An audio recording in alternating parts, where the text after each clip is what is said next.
ദിവസങ്ങളും മാസങ്ങളും ആർക്കു വേണ്ടിയും കാത്തു നിൽക്കാതെ കടന്നുപോയി. വിച്ചുവും സാക്ഷിയും അവരുടെ കോളേജ് ലൈഫ് അടിച്ചു പൊളിച്ചപ്പോൾ സിദ്ധു ക്ലാസ്സും വർക്കും കമ്പനിയും എല്ലാമായി ആകെ ഭ്രാന്ത് പിടിച്ച അവസ്ഥയും. എത്ര ടെൻഷനാണെങ്കിലും സാക്ഷിയുടെ ശബ്ദമല്ലെങ്കിൽ വിച്ചുവിൻ്റെ ചളി അവനെ ഓക്കെ ആകുമായിരുന്നു. നാളെയാണ് സംഭവബഹുലമായി സച്ചുവിൻ്റെയും വിച്ചുവിൻ്റെയും കല്യാണം കഴിഞ്ഞിട്ടുള്ള ഫസ്റ്റ് ആനിവേഴ്സറി. കയ്യിലുള്ള പോക്കറ്റ് മണി കൊണ്ട് അടുത്തുള്ള ഒരു ടെക്സ്റ്റൈൽ ഷോപ്പിൽ നിന്ന് ഡ്രസ്സ് എടുക്കാൻ കയറിയതാണ് സച്ചു. കൂടെ തന്നെ വാല് പോലെ വിച്ചുവും. ജെൻസ് സെക്ഷനിൽ പോയി സിദ്ധുവിന് ചേരുന്ന ഷർട്ട് കുറേ നോക്കി അവസാനം ബ്ലാക്ക് കളർ ഷർട്ട് എടുത്തു അവൾ. എൻ്റെ അമ്മാടും, അല്ലെങ്കിൽ തന്നെ ഏട്ടന് ബ്ലാക്ക് ആൻഡ് ബ്ലൂ ബ്രാൻഡാണ്. അതിൻ്റെ കൂടെ ഇനിയും വേണോ? എനിക്ക് ഈ ഷർട്ട് ഇഷ്ടമായി വഹിച്ചു. ഒരു കാര്യം ചെയ്യാം, നമുക്കിതിന് ചേരുന്ന മുണ്ടെടുത്തിട്ട് ഒരു ഷർട്ട് കൂടി എടുക്കാം. എനിക്ക് ബ്ലാക്ക് ഷർട്ട് അത്രയ്ക്ക് ഇഷ്ടമായി, അതുകൊണ്ടല്ലേ. എടുത്തോ, പക്ഷേ ഷോപ്പിംഗ് എല്ലാം കഴിയുമ്പോൾ ഞാൻ പറഞ്ഞ സാധനം എനിക്ക് വാങ്ങിത്തരണം. അല്ലെങ്കിൽ പിന്നെ ഈ പരിപാടിക്ക് എന്നെ കിട്ടില്ല, കേട്ടല്ലോ. ഓ, പാക്കറ്റ് ഐസ്ക്രീം അല്ലേ, ഞാൻ വാങ്ങിത്തരാം, വാക്ക് മാറ്റില്ല, പ്രോമിസ്. എങ്കിലെടുത്തോ, ഞാൻ വെയിറ്റ് ചെയ്യാം. ദച്ചുവേട്ടാ, സച്ചിയെ കല്യാണത്തിന് കുറച്ച് ദിവസം മുൻപ് വീട്ടിലേക്ക് സിദ്ധുവേട്ടന് വിടാൻ സമ്മതിക്കുമോ? ഡ്രസ്സ് എടുക്കാൻ പോലും അവൾക്ക് ഇഷ്ടമുണ്ടെങ്കിൽ പോകാനല്ലേ പറഞ്ഞത്. സിദ്ധുവേട്ടൻ അങ്ങനെ പറഞ്ഞതുകൊണ്ട് അവൾ വന്നതുമില്ല. ഡ്രസ്സ് എടുക്കാൻ നിന്റെ വീട്ടിൽ നിന്നും എല്ലാവരും ഉള്ളത് കൊണ്ടല്ലേ അവൻ അങ്ങനെ പറഞ്ഞത്. പിന്നെ കല്യാണ സാരി എടുക്കാൻ എൻ്റെ കൂടെ അവർ രണ്ടുപേരും വന്നില്ലേ. സിദ്ധു ഇല്ലാതെ കുഞ്ഞിയെ മാത്രം അവൻ വിടില്ല. 3 പേരോടും വീട്ടിൽ വന്ന് നിൽക്കാൻ പറയണം. ഇനി അവൻ എന്തൊക്കെ പറഞ്ഞാലും എനിക്കാകെയുള്ളൊരു പെങ്ങളാണ്. ആൻറ്റിയും അങ്കിളും എന്തു പറയുന്നു? 1 വർഷം ആകാറായില്ലേ, ഇനിയെങ്കിലും ഈ ശീതസമരം അവസാനിപ്പിച്ചൂടെ? 2 പേർക്കും മിണ്ടണമെന്നൊക്കെ ഉണ്ട്. കുഞ്ഞിയോട് ചെറുതായിട്ട് സംസാരിക്കുകയും ചെയ്യും. പക്ഷേ സിദ്ധുവിനെ കാണുമ്പോൾ ഒരുതരം കുറ്റബോധമാണ്. ഒരു തവണ അവളെ കേൾക്കാൻ മനസ്സ് കാണിച്ചുവെങ്കിൽ ഇങ്ങനെ ആവില്ലല്ലോ എന്നൊക്കെയുള്ള ചിന്തയാണ് 2 പേർക്കും ഇപ്പോഴും. ഞാനായി ഒന്നും പറയാൻ നിന്നില്ല, എന്തെങ്കിലും ആകട്ടെ. നാളെയാണ് കുഞ്ഞിയുടെ വെഡ്ഡിങ് ആനിവേഴ്സറി. സിദ്ധു വിളിച്ചിട്ടുണ്ടായിരുന്നു. ഒരു ചെറിയ സർപ്രൈസ് പാർട്ടി ഉണ്ട്, അവളോട് പറയരുത് എന്നാണ് ഓർഡർ. നാളെ വൈകിട്ട് നീ റെഡിയായി നിന്നാൽ മതി, ഞാൻ വരാം. നമുക്ക് ഒരുമിച്ച് പോകാം. നിന്റെ ചേട്ടൻ്റെ അനിയത്തിയോട് അറിയാതെയെങ്കിലും ചെയ്തൊരു നല്ല കാര്യമാണ് അവരുമായുള്ള കല്യാണം നടത്തിയെന്നത്. അതിന് മാത്രം എനിക്ക് അവനോട് നന്ദിയുണ്ട്. എന്തിനാ ദച്ചുവേട്ട വീണ്ടും വീണ്ടും അത് പറയുന്നത്? എല്ലാം കഴിഞ്ഞ കാര്യമല്ലേ. സങ്കടത്തോട് ആര് ചോദിച്ചതും ഒന്നുമില്ല എന്ന പോലെ കണ്ണു ചിമ്മി കാണിച്ചവൻ. അറിയാം നിനക്ക് അതിനെക്കുറിച്ച് പറയുന്നത് തന്നെ ഇഷ്ടമല്ല എന്ന്. പക്ഷെ ചില സമയം അറിയാതെ പറഞ്ഞു പോകുന്നതാണ് മോളൂസേ. ഇനി പറയാതിരിക്കാൻ ശ്രമിക്കാം ഞാൻ, പക്ഷേ എനിക്ക് ഉറപ്പൊന്നുമില്ല. പിന്നെ നിന്റെ ചേട്ടൻ എന്ത് പറയുന്നു? അവൻ്റെ അനക്കൊന്നും ഇല്ലല്ലോ ഇപ്പോൾ. അച്ഛൻ കമ്പനിയിൽ എന്തൊക്കെയോ പ്രശ്നങ്ങളുണ്ടെന്ന് പറഞ്ഞിരുന്നു. പിന്നെ ഇപ്പോൾ ബിസിനസ് കാര്യങ്ങളെല്ലാം ആയുഷ്മോനായിട്ടല്ലേ സംസാരം. അവനോട് പോയി പറയാൻ വന്ന ദേഷ്യത്തിന് ഞാനും പറഞ്ഞു. പിന്നീട് സിദ്ധുവാണ് പറഞ്ഞത് എന്തോ കാര്യമായി ഇഷ്യൂ ഉണ്ടെന്ന്. അപ്പുവേട്ടൻ ഇപ്പോൾ കോളേജിൽ നിന്ന് കുറച്ച് ദിവസം ലീവാണ്, കല്യാണത്തിൻ്റെ കാര്യം. പിന്നെ ഇവരുടെ കമ്പനി പ്രശ്നങ്ങൾ സോൾവ് ചെയ്യാം. കാര്യം എന്തായെന്ന് വ്യക്തമായി എനിക്കറിയില്ല എങ്കിലും സച്ചിയുടെ പേരിലുള്ള പ്ലോട്ട് വിറ്റ് പൈസ ഒന്നും പോരാ പ്രശ്നം സോൾവ് ആക്കാനെന്ന് മാത്രം അറിയാം. എന്തോ തിരിമറി. സച്ചി അവർക്ക് അത് എഴുതി കൊടുക്കണ്ടായിരുന്നു. സിദ്ധുവിന് നേരെയുള്ള അറ്റാക്ക്. അവൾ ആകെ പേടിച്ചു പോയി. പണത്തിനേക്കാളും വലുത് അവനാണെന്ന് പറഞ്ഞില്ലേ എല്ലാം കൊടുത്തത്. അവൾക്കൊന്നും വേണ്ട എന്ന് പറഞ്ഞു. ഞാൻ ചോദിച്ചപ്പോഴുള്ള മറുപടി, ആവശ്യത്തിലധികം ഇപ്പോൾ തന്നെ സിദ്ധു സമ്പാദിക്കുന്നുണ്ട്, അതുകൊണ്ട് ഇതൊന്നും വിഷയമല്ല എന്ന്. പിന്നെ നമ്മൾ എന്തു പറയാനാ? നീ വാ, സമയം ഒരുപാടായി, ഹോസ്റ്റൽ കയറേണ്ടതല്ലേ. അവരോട് പറയണേ നാളെ നീ നൈറ്റ് കാണില്ല എന്ന്. വീട്ടിൽ പോകുക എന്ന് പറ. അതിന് നാളെ നമ്മൾ പോയി വരില്ലേ, രാത്രി തന്നെ? ഇല്ലടി, അവിടെയാണ് സ്റ്റേ. സിദ്ധു പറഞ്ഞതാ, നിന്നെ അവനൊന്ന് വിളിച്ചോളും. ഇനി വിളിച്ചില്ല എന്നുള്ള പരാതി വേണ്ട. കുഞ്ഞി എന്തെങ്കിലും പറഞ്ഞോ? ഇല്ല, എന്നോടൊന്നും പറഞ്ഞില്ല. ഇപ്പം ഞങ്ങൾ തമ്മിൽ പണ്ടത്തെ പോലെ അല്ലല്ലോ. എവിടെയോ എന്തോ ഒരു ഗ്യാപ്പ്. പിന്നെ എൻ്റെ സ്വഭാവം അതിന് കാരണമാണെന്ന് അറിയാവുന്നത് കൊണ്ട് കുഴപ്പമില്ല. രാത്രി എന്തോ താഴെ വീഴുന്ന ശബ്ദം കേട്ട് സിദ്ധു കണ്ണു തുറന്നതും അടുത്ത സാക്ഷിയെ കണ്ടില്ല. വാഷ്റൂമിൽ പോയതായിരിക്കുമെന്ന് കരുതി തിരിഞ്ഞു കിടക്കാൻ പോയപ്പോഴാണ് ബാൽക്കണിയിൽ നേരെ വെട്ടം കണ്ടത്. അത് എന്തെന്ന് നോക്കാൻ വേണ്ടി അവിടെ ചെന്ന് സിദ്ധു കാണുന്നത് ബാൽക്കണിയുടെ സൈഡിലുള്ള ടേബിളിൽ ഒരു ചെറിയ കേക്ക് സെറ്റ് ചെയ്തതാണ്. ചുറ്റിനും ക്യാൻഡിൽസും ഉണ്ട്. കേക്കിൻ്റെ അടുത്ത് തന്നെ വിച്ചുവും. പെട്ടെന്നാണ് 2 കൈ അവനെ പുറകിൽ നിന്ന് ചുറ്റിപ്പിടിച്ചത്. Happy first wedding anniversary my love. അവൻ്റെ ചെവിയോരം അവൾ പറഞ്ഞതും വിച്ചുണ്ട് എന്ന് നോക്കാതെ സിദ്ധു അവളെ നെഞ്ചോട് ചേർന്ന് ഇറുകയിൽ ചുംബിച്ചു. ബാക്കി റൊമാൻസൊക്കെ ഈ കേക്ക് കട്ട് ചെയ്തിട്ട് ഇതൊന്ന് കഴിഞ്ഞിട്ട് വേണം എനിക്ക് പോയി ഗോട്ടിൻ്റെ ബാക്കി സീരീസ് കാണാം. നാളെ എന്തായാലും കോളേജ് ഇല്ലല്ലോ. വിച്ചു ടെററായതും രണ്ടുപേരും ചിരിച്ചുകൊണ്ട് കേക്ക് കട്ട് ചെയ്ത് തമ്മിൽ കൊടുത്ത് വലിയ പീസ് വിച്ചുവിൻ്റെ വായിലും വെച്ചു കൊടുത്തു. അപ്പം പിന്നെ എൻ്റെ കപ്പിൾസ് ഇവിടെ റൊമാൻസിച്ചോ? വിച്ചുമോനും പോയി ബാക്കി കാണട്ടെ. ഒരു ത്രില്ലർ വന്നപ്പോഴാണ് ഈ അമ്മാള് വന്ന് ഉറക്കം കളഞ്ഞത്. അപ്പം പിന്നെ ഗുഡ് നൈറ്റ്. രാവിലെ ആരും എന്നെ വിളിച്ച് ശല്യം ചെയ്യരുത്, ഞാൻ ഉണരില്ല. വിച്ചു പോയത് മുതൽ സിദ്ധുവിൻ്റെ കണ്ണുകൾ സാക്ഷിയിലായിരുന്നു. എന്താ ഇങ്ങനെ നോക്കുന്നത്? എനിക്ക് വേണ്ടി സർപ്രൈസ് തരാനായോ എൻ്റെ സച്ചു? വിശ്വസിക്കാൻ പറ്റുന്നില്ല. ഏട്ടൻ തന്നെ പലപ്പോഴും ഓരോ ആവശ്യത്തിന് തന്ന പൈസയാണ്. ആനിവേഴ്സറി സ്പെഷ്യൽ ഗിഫ്റ്റ് ഒന്നുമില്ല എനിക്ക്? കഴുത്തിൽ മുഖം ചേർത്ത് സിദ്ധു ചോദിച്ചതും ഒന്നുകൂടി അവനിലേക്ക് ചേർന്ന് നിന്നുകൊണ്ട് കൈ രണ്ടും അവളുടെ ഇടുപ്പിലേക്ക് വെച്ചു പെണ്ണ്. ഞാനല്ലേ എൻ്റെ ഏട്ടൻ്റെ ഏറ്റവും വലിയ ഗിഫ്റ്റ്. സിദ്ധുവിൻ്റെ മുടികളിൽ കൈകോർത്ത് സാക്ഷി പറഞ്ഞതും അത് മനസ്സിലാക്കിയെന്ന പോലെ അവൻ അവളെയും എടുത്ത് ബാൽക്കണിയിൽ സെറ്റ് ചെയ്ത ഊഞ്ഞാലിലേക്കിരുന്നു. എങ്കിൽ ഞാൻ എടുത്തോട്ടെ ഈ ഗിഫ്റ്റ്? സിദ്ധുവിൻ്റെ കൈകൾ അവളിൽ കുസൃതി കാണിക്കാൻ തുടങ്ങിയതും സമ്മതമെന്ന പോലെ അവൾ അവൻ്റെ ചുണ്ടുകൾ സ്വന്തമാക്കി. ശാന്തമായി തുടങ്ങിയ ചുംബനം പിന്നീട് ഭ്രാന്തമായ രീതിയിലേക്ക് മാറുന്നത് രണ്ടുപേരും അറിയുന്നുണ്ടായിരുന്നു. സച്ചിയെ തൊട്ടിലേക്ക് ചെരിച്ചു കിടത്തി അവൻ അവളിലേക്ക് അമർന്നതും ഒരു ബലത്തിനെന്ന പോലെ അവളുടെ കൈകൾ തൊട്ടിൽ പിടിമുറുക്കി. അത് ഇഷ്ടമായില്ല എന്ന പോലെ സിദ്ധു ആ കൈകൾ എടുത്ത് അവൻ്റെ പുറത്തേക്ക് വെക്കുമ്പോൾ അവളുടെ കണ്ണുകൾ കൂമ്പി അടഞ്ഞിരുന്നു. നിലാവുള്ള രാത്രിയിൽ നക്ഷത്രങ്ങളെ സാക്ഷിയാക്കി വീണ്ടും വീണ്ടും തൻ്റെ പെണ്ണിനെ അറിയുമ്പോൾ അവനിൽ നിന്നും ഒരു മോചനം ആഗ്രഹിക്കുന്നില്ല എന്ന പോലെ അവളും അവനെ ചേർത്ത് പിടിച്ചിരുന്നു. ഒടുവിൽ കിതച്ചുകൊണ്ട് അവളുടെ മാറിലേക്ക് വീഴുമ്പോഴും സച്ചുവിൻ്റെ നെറ്റിയിൽ അമർത്തി ഉമ്മ വയ്ക്കാൻ അവൻ മറന്നില്ല. രാവിലെ സിദ്ധു ഉണരുമ്പോൾ സാക്ഷി നല്ല ഉറക്കമാണ്. ബെഡ്ഷീറ്റ് ചേർത്ത് പിടിച്ചിട്ടുണ്ട്. അപ്പോഴത്തെ ഒരു കുസൃതിയിൽ അവൻ ഷീറ്റ് പിടിച്ച് താഴേക്കാക്കിയതും അവൾ അതൊന്നുകൂടി ബലം പിടിച്ചു വെച്ചു. കുറച്ചു നേരം കൂടി ഉറങ്ങട്ടെ കണ്ണേട്ട, നല്ല സുഖമുണ്ട് ഇവിടെ കിടക്കാൻ. നേരം വെളുത്തു മോളെ, ബാക്കിയൊക്കെ റൂമിൽ വന്ന് കിടന്നുറങ്ങ്. ഇപ്പോൾ തന്നെ സമയം 7 7? അയ്യോ, ഏട്ടൻ വിച്ചുവിൻ്റെ റൂമിൽ പോയി ഫ്രഷ് ആകുമോ? ഞാൻ പെട്ടെന്ന് ഒരുങ്ങട്ടെ. അതിന് നീ രാവിലെ തന്നെ എവിടെ പോകുന്നു? ഇന്ന് സൺഡേ അല്ലേ? നല്ലൊരു ദിവസമായിട്ട് അമ്പലത്തിൽ പോകണ്ടേ? വെറുതെ സംസാരിച്ച് നിൽക്കാതെ ഒന്ന് പോയി കുളിച്ചിട്ട് വാ. അമ്പലം അടക്കുന്നതിന് മുൻപ് അവിടെ എത്തണം. രാവിലെ തന്നെ. ഇനി അതിന് വഴക്ക് വേണ്ട, ഞാൻ ദാ പോയി. കുളിച്ചു കഴിഞ്ഞ് സിദ്ധു വരുമ്പോൾ കാണുന്നത് സെറ്റും മുണ്ടും ഭംഗിയിൽ ഉടുത്തിട്ട് കണ്ണെഴുതുന്ന സച്ചുവിനെയാണ്. ഡ്രസ്സ് എടുക്കാൻ അലമാര തുറന്നപ്പോഴേക്കും സച്ചു അത് തടഞ്ഞു. കണ്ണേറ്റനുള്ളത് ഞാൻ വാങ്ങിയിട്ടുണ്ട്, ഇതിട്ടിട്ട് കൂടെ അമ്പലത്തിൽ വന്നാൽ മതി. സച്ചുവിൻ്റെ ഡ്രസ്സിന് ചേരുന്ന ഒരു മുണ്ടും ഷർട്ടുമായിരുന്നു ആ കവറിൽ.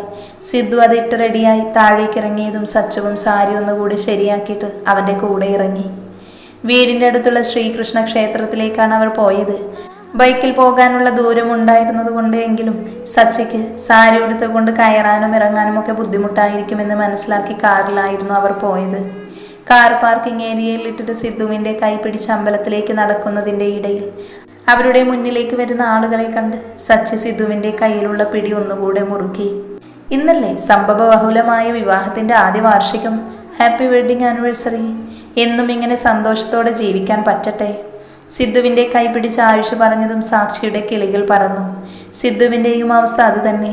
ഒരു വാക്ക് തർക്കമല്ലെങ്കിൽ അടി പ്രതീക്ഷിച്ചതിനു മുന്നിൽ പായസം എന്ന അവസ്ഥ. Thank you sir. അത്രമാത്രം സിദ്ധുവും പറഞ്ഞു. നല്ലൊരു ദിവസമായി വെറുതെ ഒരു വാക്ക് തർക്കത്തിന് അവനും ആഗ്രഹമില്ലായിരുന്നു. സുഖമല്ലേ സച്ചി നിനക്ക്? എക്സാമൊക്കെ നന്നായി കഴിഞ്ഞോ? ആയുഷിൻ്റെ ചോദ്യം കേട്ടതും സച്ചിയുടെ ബാക്കിയുള്ള തലയിലെ കിളികൾ കൂടി നാടുവിട്ടു. സിദ്ധു കയ്യിൽ തട്ടിയപ്പോഴാണ് പെണ്ണിന് ബോധം തിരിച്ചു വന്നത്. അതെ പോട്ടാ, ഏട്ടൻ എന്താ ഇവിടെ? അമ്പലത്തിൽ പ്രാർത്ഥിക്കാനല്ലാതെ പിന്നെ എന്തിനാ മോളെ വരുന്നത്? ചെറിയ ചിരിയോടെ ആയുഷ് പറഞ്ഞതും മുന്നിൽ നടക്കുന്ന കാര്യങ്ങൾ സത്യമാണോ അതോ സ്വപ്നമാണോ എന്ന ചിന്തയിലായിരുന്നു സാക്ഷി. അവൾ വെറുതെ പറഞ്ഞതായിരിക്കും സർ. നിങ്ങളകത്ത് കയറിയില്ലല്ലോ, വന്നതല്ലേ ഉള്ളൂ. അപ്പം പിന്നെ കാര്യങ്ങളൊക്കെ നടക്കട്ടെ, ഞാൻ ഇറങ്ങുക. Enjoy your day case.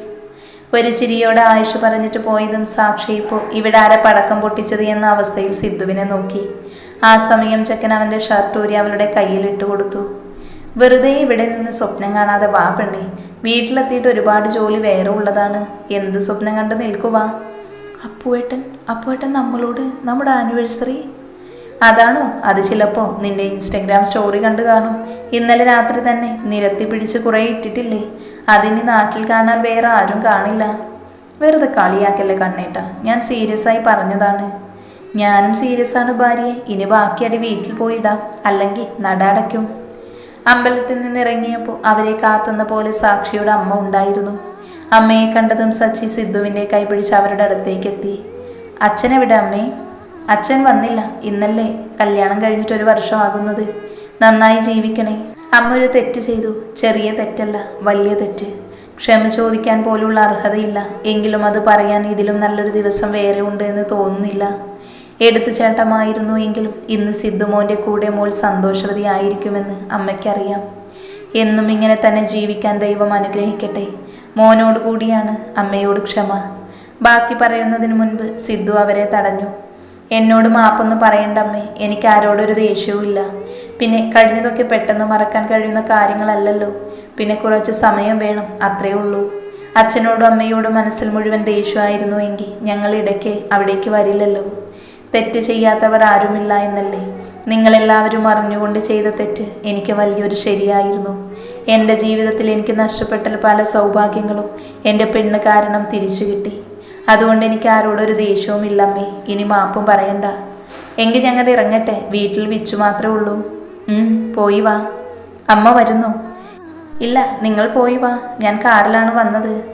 തിരിച്ചു വീട്ടിലേക്കുള്ള യാത്രയിൽ കാറിലിരുന്നപ്പോഴേക്കും സാക്ഷി മനഃപൂർവ്വം ആയുഷിൻ്റെ കാര്യം ഇടക്കിട്ടില്ല. സിദ്ധുവിന് അത് ഇഷ്ടമല്ല എന്ന് അമ്പലത്തിൽ വെച്ച് തന്നെ അവൾ മനസ്സിലാക്കിയതാണ്. എങ്കിലും അവൻ എന്താ അങ്ങനെ പറഞ്ഞത് എന്നുള്ളിൽ ഒരു ചോദ്യമായി. കണ്ണേട്ടാ, എനിക്കൊരു കാര്യം പറയാനുണ്ട്. എന്ത് കാര്യം? അത് ഇന്നലെ നമ്മൾ പ്രിക്വേഷൻ എടുത്തിട്ടില്ലായിരുന്നു. ഞാൻ മറന്നുപോയി. നിനക്കൊന്ന് ഓർമ്മിപ്പിച്ചുകൂടായിരുന്നോ? അതൊന്നും സാരില്ല, കുഴപ്പമൊന്നും കാണില്ല. നീ വെറുതെ ഇനി അതിന് ടെൻഷൻ ആകേണ്ട. ഓർമ്മിപ്പിക്കാൻ പറ്റിയ അവസ്ഥ ആയിരുന്നല്ലോ. ഓൾ ഈസ് വെൽ, അങ്ങനെ പറയാം ഇനി. തിരിച്ചു വീട്ടിൽ ചെന്നപ്പോൾ മുറ്റത്ത് തന്നെ 2 ബൈക്ക് കണ്ട് മനസ്സിലായി. അർജുനും ദീക്ഷിതും എത്തിയിരുന്നു. അകത്തേക്ക് കയറിയപ്പോൾ അവരുടെ കൂടെ തന്നെ സ്നേഹിയും ആരുവുമുണ്ട്. ഡ്രസ്സ് മാറ്റി വന്ന് സിദ്ധു അവർക്ക് കമ്പനി കൊടുത്തപ്പോഴേക്കും പെൺകുട്ടികൾ അടുക്കളയിലേക്ക് വലിഞ്ഞു. വിച്ചു അപ്പോഴും ഉറക്കം തന്നെ. അതിന് സാക്ഷി വിളിക്കാതെ ഉണരത്തുമില്ല. ഡാ സിദ്ധു, നീ എന്ത് ഗിഫ്റ്റാണടാ എൻ്റെ അനിയത്തിക്ക് കൊടുക്കാൻ പോകുന്നത്?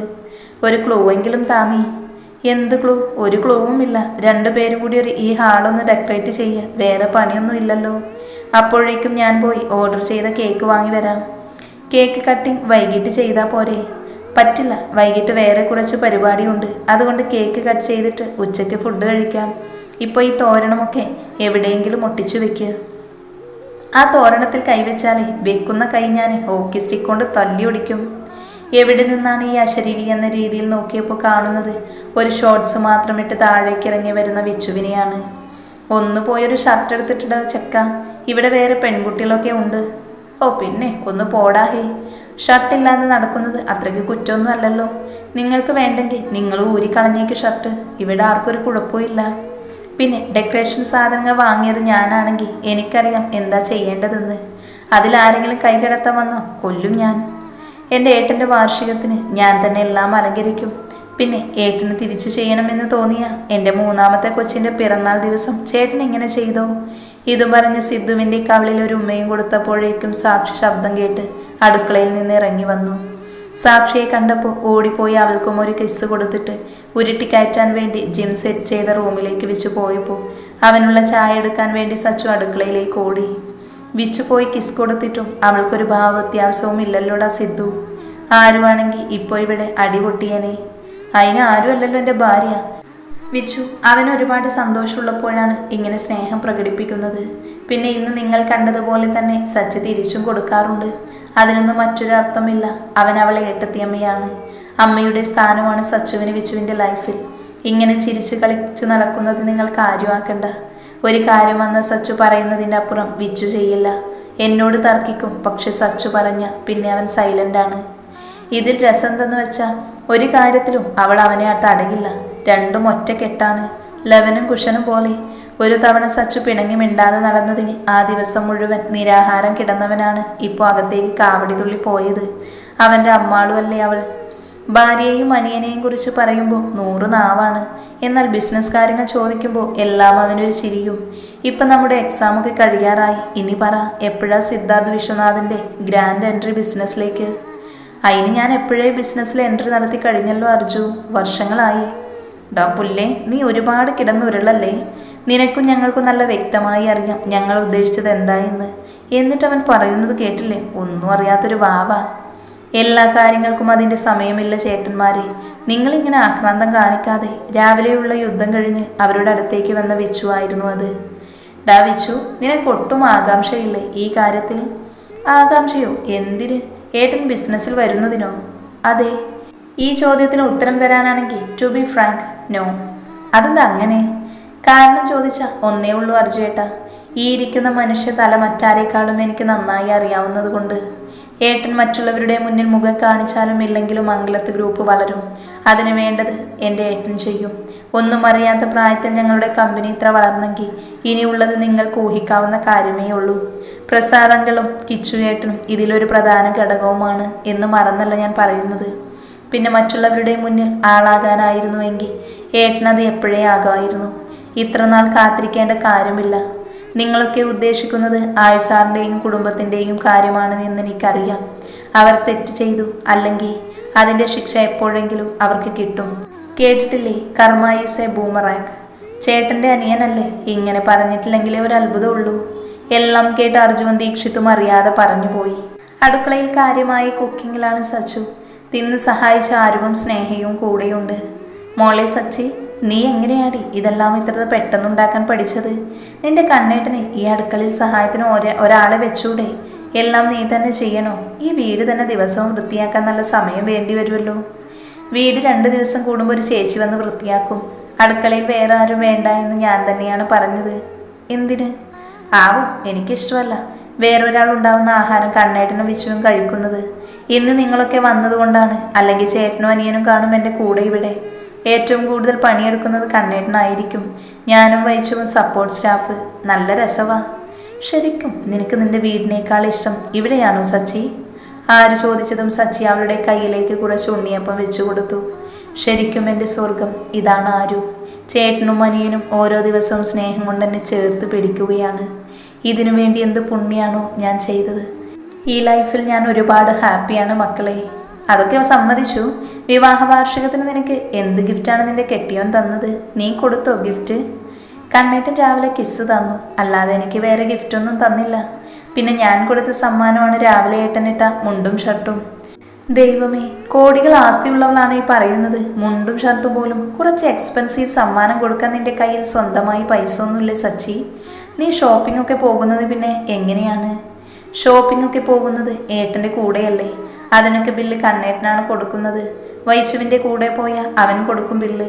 ഞാനങ്ങനെ ഒറ്റയ്ക്ക് പോകാറില്ല. പിന്നെ കയ്യിൽ വെക്കാൻ കണ്ണേട്ടൻ്റെ പേഴ്സിന് എടുക്കും. അതിൻ്റെ ആവശ്യമല്ലേ ഉള്ളൂ. പിന്നെ ബാങ്ക് അക്കൗണ്ട്, ATM കാർഡൊക്കെ ഉണ്ട്. ഞാനതൊന്നും നോക്കാറില്ല. ഒരിക്കൽ കോളേജിൽ ഐസ്ക്രീം കഴിക്കാൻ തോന്നിയപ്പോൾ ഫോൺ പേ വഴി പൈസ അടച്ചു. 2 ഐസ്ക്രീം വാങ്ങി, അത്രമാത്രം. നിന്റെ ഫോൺ എവിടെ സച്ചി? ദേ ഫ്രിഡ്ജിൻ്റെ മുകളിലുണ്ട്.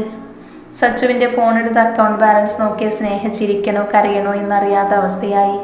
18 ലക്ഷം അക്കൗണ്ട് ബാലൻസ് കിടക്കുന്നവളാണ് ഐസ്ക്രീം കഴിച്ചു എന്ന വലിയ കാര്യത്തിൽ ഈ പറഞ്ഞത്. നമിച്ചു പൊന്നെ നിന്നെ.